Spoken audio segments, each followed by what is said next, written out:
What's up, guys? Steve here with Geek Boulevard, back with another weekly review. This week I checked out Transformers 1 and I'm here to give my full thoughts and my final verdict on what I thought of this animated prequel. Transformers 1 is directed by Josh Cooley. It is rated PG with a runtime of 1 hour and 51 minutes. Transformers 1 depicts the untold origin story of Optimus Prime and Megatron, better known as sworn enemies, but once were friends Orion Pax and D16, bonded like brothers who changed the fate of Cybertron forever. I honestly kept forgetting that this movie was even coming out.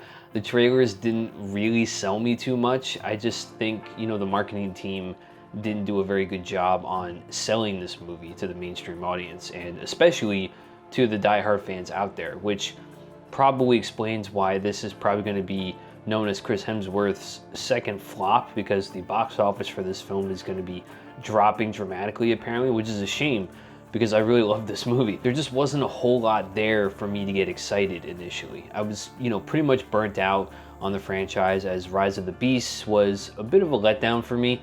So I went in with my expectations quite low. Having said that, this is hands down the best Transformers movie I have ever seen. Now, let's get into why I think that's so. Firstly, I must declare that I will be getting into spoilers later in the video.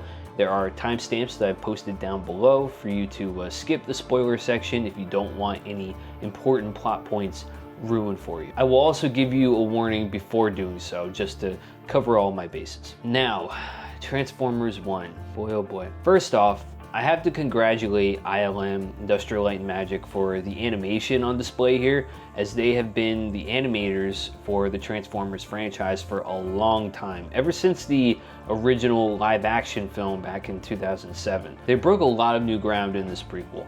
They were very much influenced by the Generation 1 designs and everything from the environments, the colors, the character designs, the facial animations. It all just worked so well together.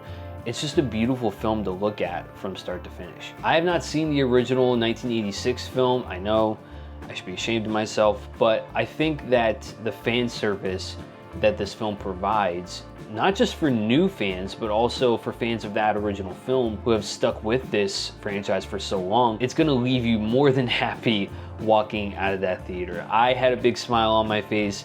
I was so satisfied just with how this story unfolded. Speaking of the story, I found it to be written so well by the writing team of Aaron Pearson, Andrew Barrer, and Gabriel Ferrari. The heart of this story is the relationship between two friends, two brothers really, and how their ideologies and morals start to completely change with this great opportunity that they find themselves in to help their planet to thrive again. The road to that final destination was a very satisfying one, although rather quick in its execution. Now, I will admit that some of the jokes that were on display weren't all too funny. They were a little cheesy at times, some were a little corny, and that mostly came from Keegan-Michael Key's character, B-127, otherwise known as Bumblebee. Most of it for sure was funny. I actually found myself laughing quite a bit throughout, so it was just some moments where the humor didn't land quite as well as other moments. Now, when it comes to the voice work, I was just completely blown away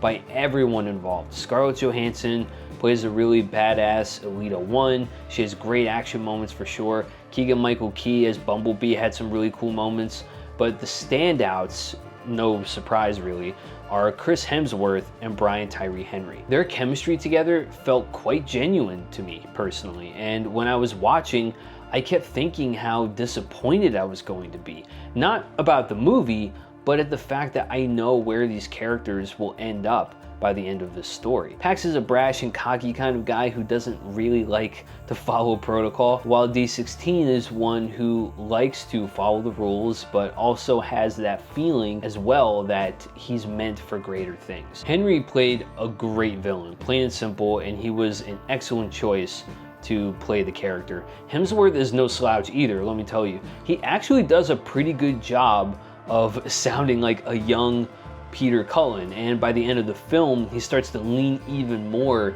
into that familiar tone of voice that we all know and love. I think that the transformation into their destined roles, as much as I was satisfied with how it, came together, I kind of wish it was kind of stretched out a little bit more. I felt like it kind of happened a little too quick. And this is where I'm going to be getting into spoilers. So this is your last warning. If you do not want any more plot details, skip the spoiler section that I'm going to be going into of my review and go to my final score. The antagonist of the film is none other than Sentinel Prime, who is voiced by Jon Hamm in this movie. Hamm played a great villain who, at first is shown as like this idolized hero. He's one of the Primes, of course, who is looking for the matrix of leadership in order to help Energon, the planet's life source, to flow freely again. He's a bit cocky and comes off as a bit of a snob, and turns out he's actually a traitor to his own planet and is actually working with a race of aliens known as Quintessons, who are looking to harvest the Energon. Prime is doing this in exchange for like ultimate power. When Pax and everyone else find out about this, D16 is just absolutely crushed by this revelation, and he basically has like a syndrome moment where you should never really put stock in your heroes because they'll just let you down. And after getting really mad and wanting to kill Sentinel, like that whole journey to those final moments, I would have liked to have seen that happen just a little more gradually and perhaps maybe told over multiple films. I think the Quintessons should have been the main villains of this film, while Sentinel Prime's allegiance is still kind of kept as a mystery until the very end. And Pax and the crew, they stop the Quintessons, they're heroes to the city, and that basically sums up the first movie.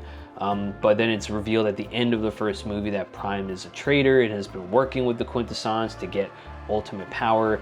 And then we spend the second film, as this revelation comes to light, they try to take him down as we start to see D16's descent into that villainous persona.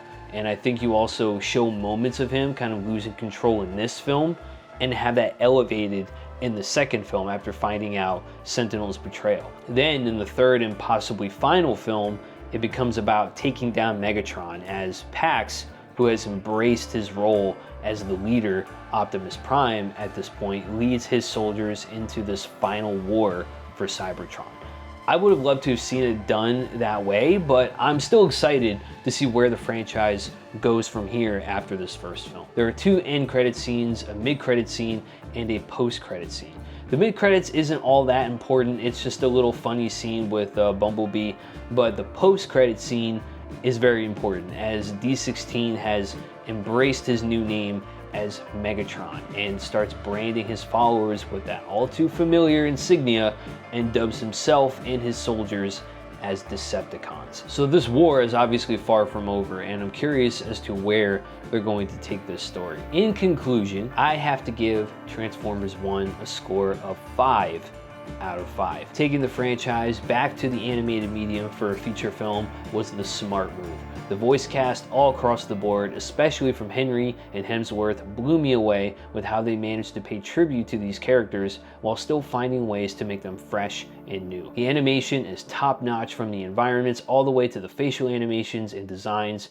The writing works so well, but I felt some of the jokes didn't quite land, and the transformations of Pax and D16 into Optimus Prime and Megatron I felt could have been told gradually over more films. I don't know where the franchise goes from here, but I'm definitely excited for this part of it. Not sure about this upcoming Transformers G.I. Joe crossover that Paramount has planned.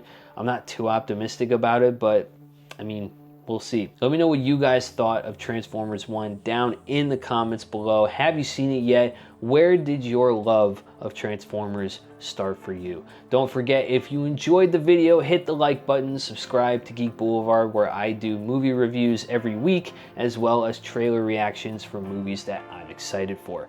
Appreciate you guys. Thank you for watching, and until next time, keep it classy and keep it geeky.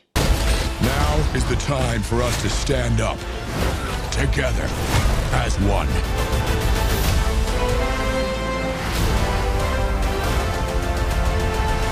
Look, that's Starscream, and you're Shockwave and Soundwave. Enough! Gosh, raise your hand if Wave is in your name. There's a lot of waves.